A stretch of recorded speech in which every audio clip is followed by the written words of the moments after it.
Ladies and gentlemen of the Fourth Estate, good afternoon. Let me thank you immensely for your continued partnership and support at this critical moment. We cannot win this war without crucial support of the media. Welcome to our regular briefing sessions on measures of containing the spread of coronavirus pandemic COVID-19. Mandera County continues to upscale surveillance and containment measures by screening passengers arriving by road, by air, screening at the border crossing points, public sensitization campaigns, fumigation of public areas, identification and preparation of isolation and quarantine centers across the county. As you are aware, a lot of measures have been taken, including closure of religious gathering places, madrasas and duxis, and restricted weddings and funeral meetings. And we've availed hand washing facilities in public places, among others. Previously, through our surveillance, we have picked 2 international travelers who did not finish the mandatory 14 days quarantine before arrival in Mandera. They were subsequently quarantined in our facilities until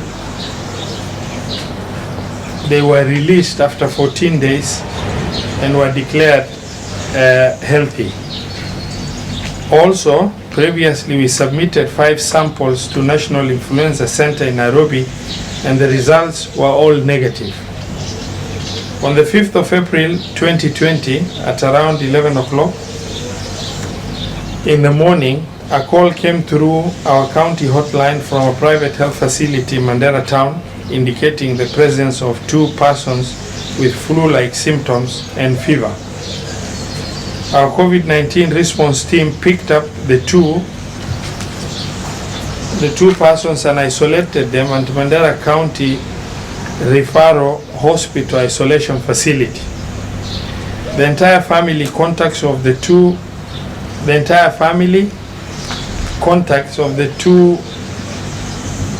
as well as 2 clinicians who attended to them were all put under mandatory quarantine. Samples were collected and sent to Nairobi as patient management started. The results have just come back this morning, and the results have sadly been confirmed. The 2 are coronavirus positive, making them the first 2 index cases in Mandera County. We urge our passengers who traveled aboard the Makkah bus on Tuesday, 31st March 2020 from Nairobi and arrived in Mandera on Wednesday, the 1st of April 2020, to present themselves to the nearest health facility or self-quarantine themselves with discipline and dedication for 21 days. The patients are reported to have been seated on seat numbers 13 and 14 on this bus. Mandera County COVID-19 team has embarked on contact tracing, and the first 14 persons are under quarantine, and the process of identifying other contacts vigorously is ongoing through investigation of the passenger manifest jointly with the bus management, and thereafter contact of the passengers who have who were on that bus. The latest development confirms our fears of the reality of the possible spread of this disease through human traffic, and reaffirms the decision by His Excellency the President of the Republic of Kenya, President Uhuru Kenyatta, to cancel movement in and out of Nairobi as well as other counties. We stand by the decision of the President to cancel travel in and out of Nairobi, but considering the total lockdown and the announcement of the President and the subsequent cancellation of all flights by Kenya Airports Authority and Kenya Civil Aviation Authority, we will have major difficulties in having samples taken to Nairobi for specimen testing and investigation in a timely manner. Previously, it was taking us about 4 days turnaround time for getting results back in Mandera. We urge the Cabinet Secretary for Health, Mr. Mutai Kagwe, to consider approving KEMRI to establish a sample collection center in Mandera now that the flights have been banned, and we have COVID-19 cases, 2 of them reported now to have happened. The issue of timely testing and response is extremely critical. We cannot overemphasize this issue.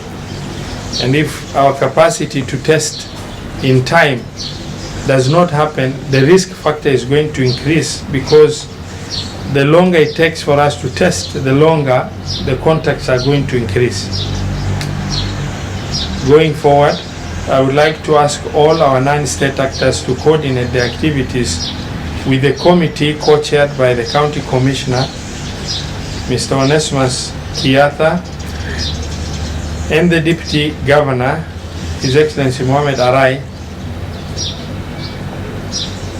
on all coordination activities by non-state actors in this joint effort to deal with the challenge at hand. We have a secretariat within the county headquarters where the activities are being coordinated from to ensure maximum impact.